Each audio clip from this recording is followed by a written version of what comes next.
Okay, I got to talk to all the parents that are doing the right thing for the wrong reason because I'm going to help you get through something, get you through a mental block, or maybe I'm going to give you a new purpose, and hopefully through that I'll also inspire the parents that are doing the wrong thing for the wrong reasons or just are wrong, right? So this episode is called Parent or Partner, Who Do You Serve? What I mean by that is, are you doing things to serve your partner and be a good baby daddy or a husband or fiance or wife or whatever? Are you doing things to be a good parent, and are you serving your child? The reason why I bring this up is because I think I get a lot of DMs and I try to help people and blah, blah, blah. That's what inspires these episodes.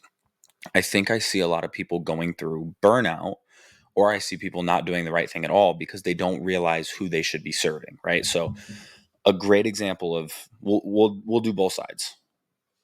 On this edge of the paper, right? We have people that are not being parents, right? So fathers that think their role is to provide, or maybe mothers that are not focused on being a parent. It's hard for me to find reasons mothers aren't a parent because historically mothers tend to be more of the parent. So as much as I try to be like gender neutral or like parent neutral, it becomes hard sometimes when I realize fathers are really the ones that I most of the time have to talk to. But when I'm talking to you and I'm saying, if you think your role as a parent is to be a provider, you may feel as if you're serving your partner. So you're doing it correctly, right? You're doing the wrong thing for the right reasons, kinda. And where I want to motivate you is that when you're a parent, the person that you need to actually be trying to serve is your child. And solely providing for them, making money, all that shit really means fucking nothing to your child. Just I'm gonna be honest with you. Rachel said something to me a long time ago before I had Laguna, and she said, I didn't grow up with everything in the world, but my parent, who she was talking about, always loved me, and I'll never forget that. And it was a much deeper conversation, but it really stuck with me because I realized if that parent led with love, vibrated love, that's all that really ended up mattering to Rachel in the end. She forgot about which phone she had, whether she shopped at Justice 3 times a week or Walmart, like all of that stuff kind of became null and void. How nice her house was, it really all came back to like, was I loved? So I think what I see in other relationships is partners serving each other and they think they're doing right by it, but they're not trying to serve their child. And so one good example is like sometimes Rachel will say like, "Hey, so sorry I didn't get to the dishes today or the laundry or whatever."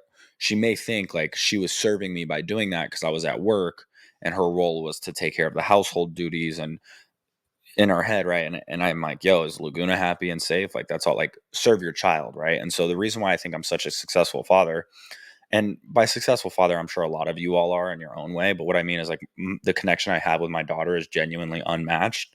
Um, and I'm out. I know things about my daughter that I would be comfortable saying most fathers around me don't have that much insight or intuitiveness about their own child because they don't spend enough time with them. But I also don't look to serve Rachel, right? So I don't do everything to make sure Rachel's comfortable. I do everything to make sure my daughter's comfortable, and that pays off in its own light. So I'm not walking around thinking, God, it would make the most sense if I got a better job, I made more money so that Rachel could stay home more. She already is a stay at home mom, but like would never even have to stress about whether she could order something on Amazon because I'm making enough money and she's got the childcare completely and she's got the house duties completely, and my role as a partner is to serve her as a partner, right? And my child is a benefactor of that because she, Laguna, has her mom with her 24/7, and her mom has complete freedom, lack of financial stress.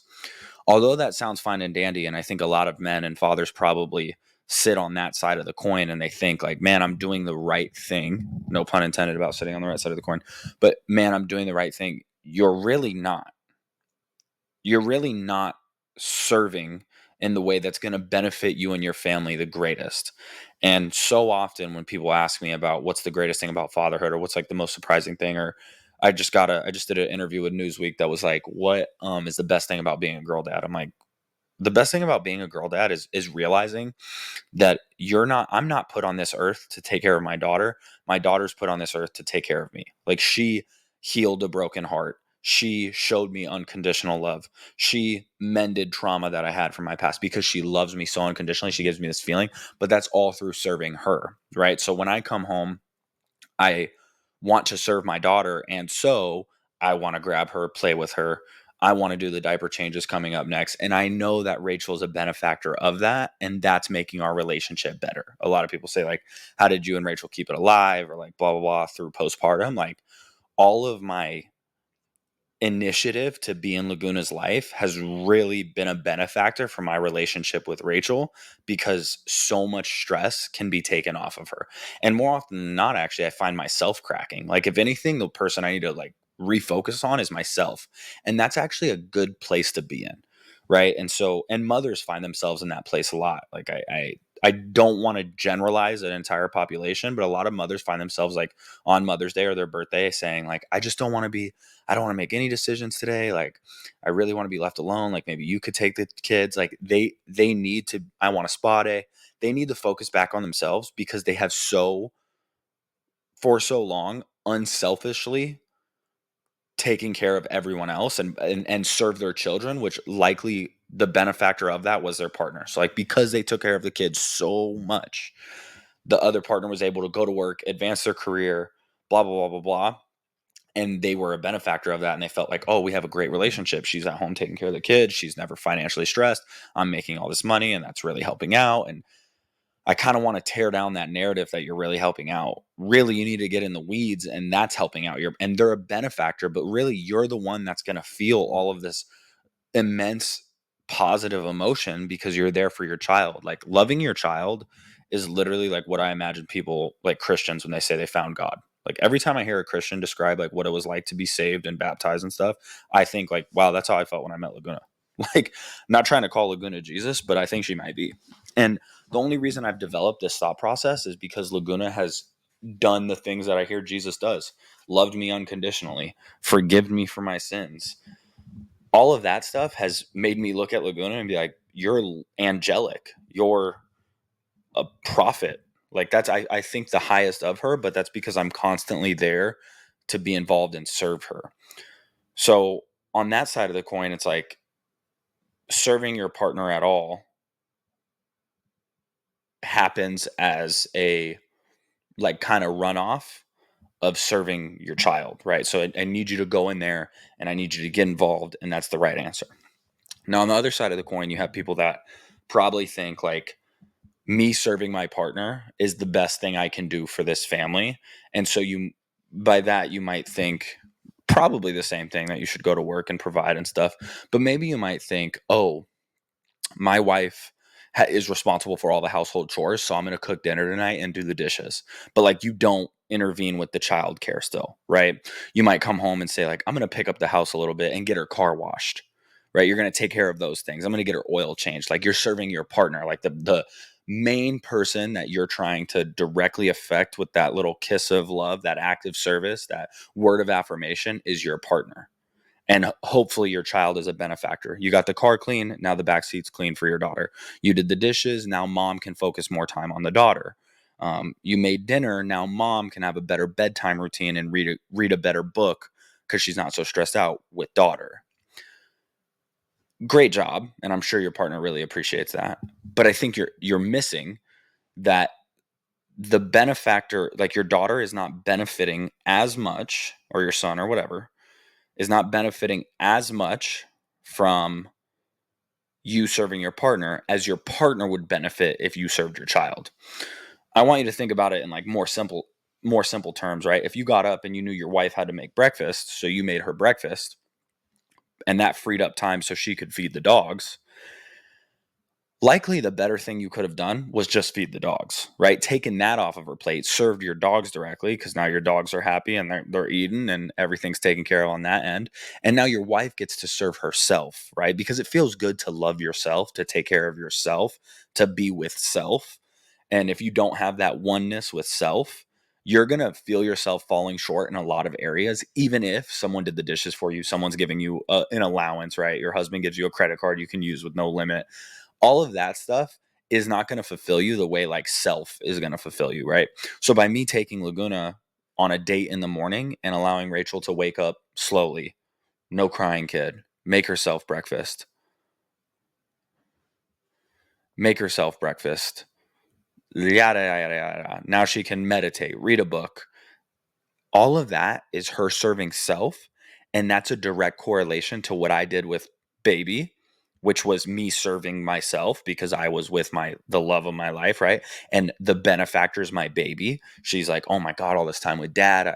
This is amazing. Like, I love hanging out with my dad because your child only wants to be like, newsflash, your child wants to be in your life 100% of the time, unconditionally, wants to be the main focus. Like, your child is pure and perfect and innocent. They want your love, right? So you give that to them. They return this immense amount of energy that makes you feel fulfilled. Your partner has completely been with self this whole time, which has allowed your partner to feel refreshed, amazing, libido's up, right? You might come home, put the baby down, and where does that take you, right? As opposed to you saying like, hey, I made breakfast and I got paid today, so go get yourself something nice. I took out the trash for you, and now it's just you get to be with baby again. You're missing the point, and I know you have good intentions, but really find yourself trying to serve as a partner, trying to make your profession partner, or I'm sorry, trying to make your profession parent is what I mean, and not your profession partner, right? I don't want you to be the best partner in the world. I want you to be the best parent in the world. And don't get me wrong, this arises its own issues. Like I've heard tons of times like the relationship wasn't alive. She or he was too focused on the kids. She or he was too focused on her career and like didn't give me enough. But I think in these newborn stages, and I think in these infant stages, and I think when you naturally have like when you're starting with a good relationship, you serving child the most, you being parent before partner, really like shows what that partner needs to see to really want to be with you, right? To like drive them to have high libido for you, to have, you know, intense emotions for you. And if you're so I've honestly thought in my head like I may become so parent one day that Rachel's like, do you still love me? Like, and Rachel has, you know, gone out of her way to be like, you and Laguna have such a good relationship. You know what I mean? And like questioned, like, you love me too, right? Like sometimes me and Laguna will be hanging out laughing and Rachel will literally be like, I want to join. You know what I mean? And like, I'd rather be in those shoes than be in the shoes of, hey, did you notice all that I did for you? But and like me not giving my attention to Laguna, right? Because Laguna's not going to speak up and be like, hey, daddy, like, do you love me? Like, not yet. And she might when she's 2, but I never want to put her in that position. Right. And so I want you to rework your mindset a little bit about what it is and that's important to you, and understand that if your relationship with your partner is important to you, being a parent and being a good parent, being an involved parent, bearing the same load that your fellow partner does, regardless of what responsibilities you have, is really important. Right. And so naturally, you're going to face the question, okay, and I'll use me and Rachel as guinea pigs. It's fine. Like we're strong, right? Rachel's a stay at home mom. I work 2 to 3 days a week at like a separate location, and then I would say I'm working 24/7 due to like social media. Like right now, I'm working in this moment. Laguna's asleep, thank God, because I waited till she napped. But when if she wakes up in the middle of this, like I got to continue working. Rachel has to assume mom duties, assume parent duties, right? So she's the stay at home mom role. I am the sole provider income role.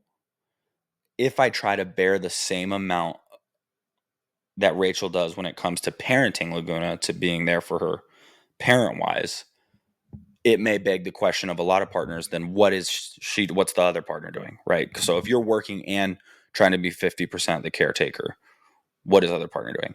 And that's where like you and your partner need to figure out what equality looks like to you, what equity looks like to you. Those are two different things, mind you, and try to find that. So like I know that Rachel does a bulk of the parenting anytime I have another obligation, right? So like if my obligation is to do this podcast, Laguna's not at the podcast with me because Rachel picks up the load, right? I try to return that and say like, would you like to go get your nails done, your hair done? Would you like to sit alone in the dark? Do you want to read a book quietly by yourself? That's why I try to take Laguna on these morning dates, because Rachel sleeps in and I don't, right? Like, do you want to get some extra sleep? those are like key moments that I'm like trying to return the favor, and I'm never really going to equal out the amount of time she has to silently do it, right? So also when I go work at an unknown location, right, like a different location, what I mean by that is like I work at a brick and mortar place. When I go do that, I don't get up in the middle of the night. Rachel does, because she's like, he's got work tomorrow, right? So I'm never going to really be able to pay back those moments.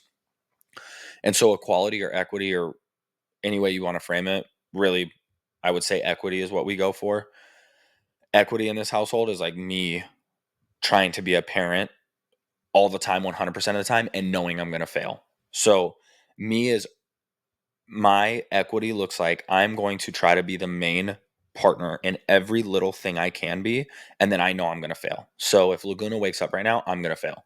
I'm not going to be the parent that I keep saying partner, but I mean parent. I'm not going to be the parent that gets Laguna right now, and that's a fail, right? I want to be the parent 100% of the time. Like that's kind of my outlook, and I've talked about this before in videos and in podcasts.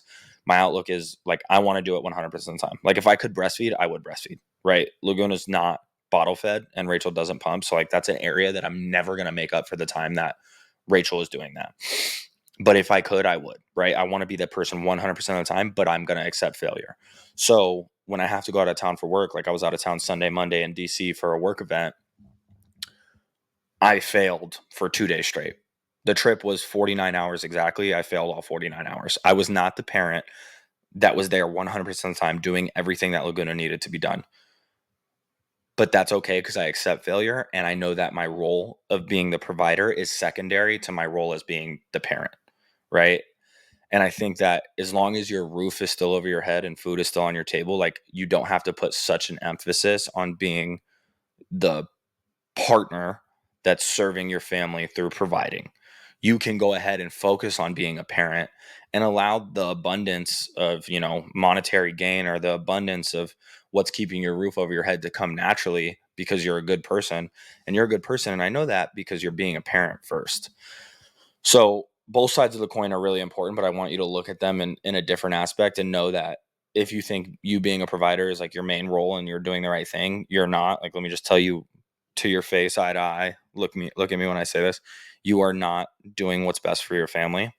And on the other hand, if you think, okay, I definitely don't make being a provider like the main focus, but like when I get home, I really want to serve my partner because she's probably been working hard with the baby all day. So like, let me make dinner tonight.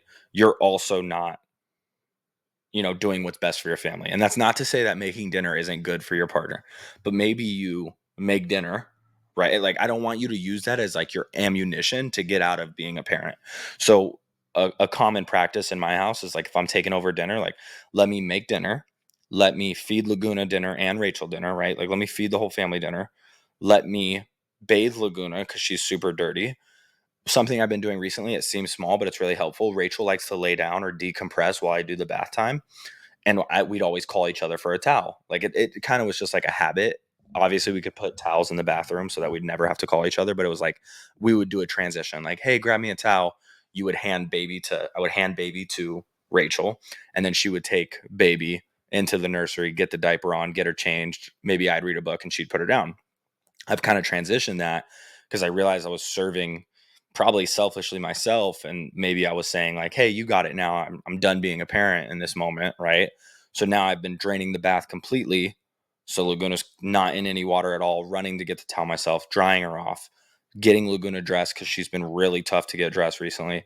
Then Rachel breastfeeds, which is something I can't do. So there's my first fail, but I make sure I put Laguna down. I've completely committed to sleep training Laguna because it's the only way that I feel equal with the fact that Rachel has to breastfeed at night. Like, guaranteed Rachel can't say, hey, I'm going to go get my nails done. Hey, I'm going to go to the gym. Hey, I'm going to go drive and watch airplanes land and drink hot chocolate. Right? She can't do any of that because she has to be home to breastfeed. So I'm like, let me tie myself down to something. I have to be home to put Laguna down. So 100% of the time, I'm putting Laguna down. Now, when I was out of town for work, Rachel was like, oh my God, I don't even know how to put her down the way you do it. And I'm like, damn, that's a fail. I'm not home to be there for my family. I'm not home to be there for as a parent. And so that mindset has allowed me to really perform highly as a father. And subsequently, I've performed so highly as a father that Rachel's really happy with her baby daddy, right? She's really pleased with her baby daddy that is working hard to be a good dad. And as a result, Rachel's a huge benefactor because so much of the load has been taken off of her that she feels like, damn, I get to rest. Awesome. This is amazing. So when I go see Rachel again, she's really happy to see me. She wants to cuddle. She wants to watch TV. She's not completely drained and taken of all her energy because, hey, I made you dinner, but like you got the rest of the kids, right? Because what you have to remember about the children is they are variables. So it could be a really good night or it could be a really bad night with the kids. And if you're not there to bear that load and you're just like, oh, I'll make dinner all week. Like you need a break, let me make dinner for you all week. Dinner's kind of consistently the same. You cook it, you clean it, yada, yada, yada. We get it. Good job. The variable of kids is maybe your kid's sick that night. Maybe they don't want to go to bed as easy. Maybe they're really giving you a hard fucking time to put on the diaper and the onesie. Maybe they're not. Maybe it's super easy. Maybe you put on the diaper and the onesie and now you're thinking, hey, are you doing the dishes while I do this? And maybe Rachel's like, yeah, I'll do the dishes while you get her dressed and give her a bath. Some nights you're thinking like, damn, the dishes are kind of the worst part of that. Like that sucks. I'd rather be taking care of the baby. It's so easy tonight than doing the dishes. So awesome. That's a come up. But by you being a parent first, you put yourself in the position to like take that load off and allow yourself to always be the guy that is relieving stress from your partner just by happenstance because you're showing up as a father so often. I get quite a bit of notifications and DMs and things about, how do I be the best provider for my kids? Or, what's the most important role for me as a dad? And I'm like, it's no different than your role as a mom. And I don't say that in a way that you don't learn specific things from a mom and dad. And frankly, I only had a mom, so I'm not going to tell you all the things my dad taught me because he only taught me how to never come back. LOL. But in other relationships I've seen, I know that like my best friend, he has an amazing father. I think of often when I think of a father figure. My mom's current husband, Philip, who I don't call him my stepdad, I call him like my best friend because I met him so late in life. But he has taught me things that I may have needed him specifically to teach me as opposed to the relationship I have with my mom. But both of them showing up for me, it's like his role is no different. I mean, it is now that essentially when I call them, I expect the same result, right? So if I call them and I say, "Hey, I'm in a real tight spot. I made a real big mistake." Like them showing up for me is what's most important. The lessons that come after it are, you know, that's to be decided. But when your child needs, and at an infant stage, they need everything. They need their diaper changed, their poo poo washed, their hands to be clean, their food to be fed to them. When they need, your most important role is to show up.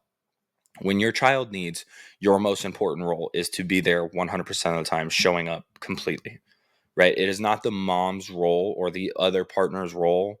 It's not the father's role if it's a mainly father household, right? Whatever, to be the only person that's, cooking, or I'm sorry, teaching them to eat, wiping their poop, changing a diaper. I mean, I see the studies that are saying like, oh, these millennial fathers changed 3 times more diapers than dad did 25 years ago. Like, I would like to personally, like, you can take my statistics with fellow moms. Like, I'm ready to be in the race.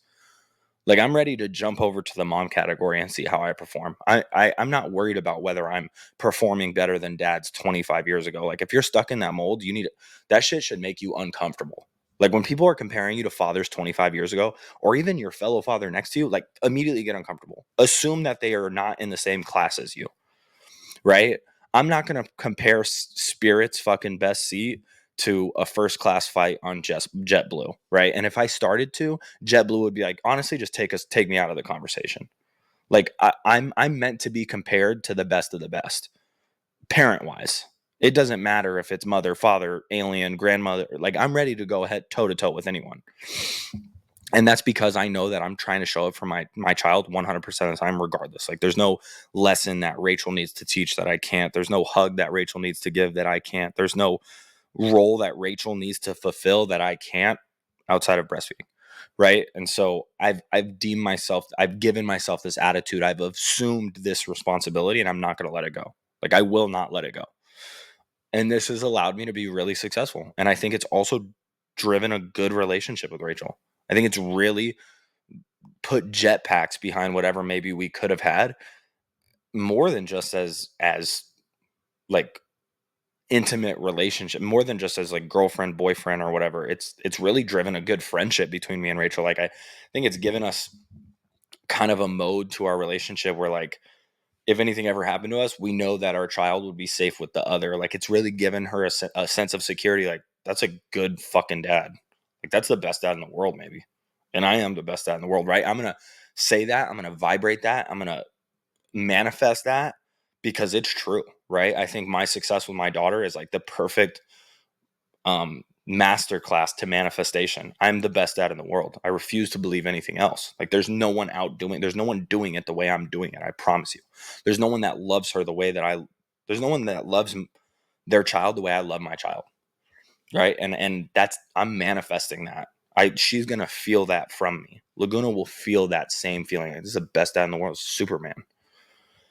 And she won't feel that I'm Superman because I bought her the car she wanted when she was 16. She'll feel that I'm Superman because I did everything I could to serve her in every moment, regardless of what it was, right? My role is not provider, although I am the sole provider in this house. Now remember, you're not hearing this from the stay-at-home dad role. You're not hearing this from the guy that's, his wife's the breadwinner and he's just Monday Mr. Mom. Like I am the sole provider in this household, but I still will not take an L in anything. I still will not be number two. I still will not hand off the baby like, what do I do with this thing? That's never going to be me. And I don't want that to be you either. So understand that if your role is to serve your partner or to serve your household through providing, or maybe something else, I don't know what else, but maybe through providing, retransition that focus and spend your energy in being a parent, right? And then on the other side of the coin, we've already talked about it, but if you think that you're the provider and you want to do more, like you're motivated like me, you're like, I'm going to be a great dad, I'm going to be a great husband, and you want to come home and you want to be a great husband, you want to serve your partner. Remember, the best way to make that partner a benefactor is to be there for your kids, to be a good father.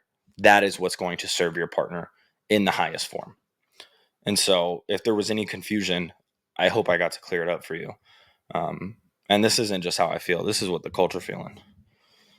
But this was a short episode a little bit just because it's pretty straight to the point. But I hope that this gets you clear on what to look forward to if you're about to be a father, or gets you clear on how you need to refocus your efforts. And what I want you to avoid doing, I'll add to this episode a little bit, because what I want you to avoid doing is getting into excuse mindset or a victim mindset.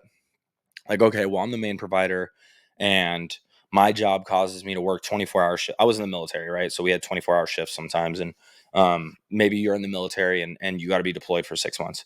Those 6 months were an L. You were not the main provider. And you're probably your whole tenure in the military, or maybe you're a truck driver, or maybe you're a security guy that works overnights and you never get to do the bedtime routine. Don't get me wrong. You're not going to be the primary parent. I understand you're not. I get it. You're not the guy. Like you, the way you provide for your family doesn't allow you to be, if you're working 60 hours a week, it doesn't allow you to be the main fucking parent. I get it. Don't get into the victim mindset though, and don't listen to this and just turn it off and be like, he doesn't understand. I do understand. I get it. All right. I wasn't always doing this. I did work a 9 to 5. I worked 50 hours a week. I ran a coffee shop. I get it. I was in the military. I understand. What I want you to understand instead is that you should always be reaching for that status. And by you constantly shooting your shot and always reaching for that status, you will leave a lasting impression. Because nothing is more impressive than the person that can't do it but won't stop trying, right? Nothing is going to shock the world more than when someone just simply won't give up. If you get knocked down 8 times, get up 9. And that's what I want you to reach for. So allow that to inspire you, not to like bring you down. Like, I'm not trying to tell you that there is no situation where I get it, you're working 60 hours a week and your wife is a stay-at-home mom, because maybe you have the degree. Like Rachel has a master's. I don't have a degree. So like in the world of like, if you looked at us on paper, she would probably be the more likely to get a job. But my working situation has like really worked out for me, and it's like kind of lined up in ways that we couldn't ignore. But just know that I'm always going to reach for primary parent status, right? And I'm always going to reach for 50-50. And I don't measure your parent status like that. That doesn't work. I just mean like I'm always going to reach for, I shouldn't even say 50-50. I'm going to reach for 100. I'm going to reach to be the guy 100% of the time. And that attitude has allowed me to really maintain a good rapport regardless of when I'm out of town for 2 days. I missed. No one in this house is used to it. This is not common. Even if I was out of town, 4 days out of the week, because that has happened before. I've been out of town for 4 days. Like Rachel's never spent 24 hours away from Laguna. I have, right?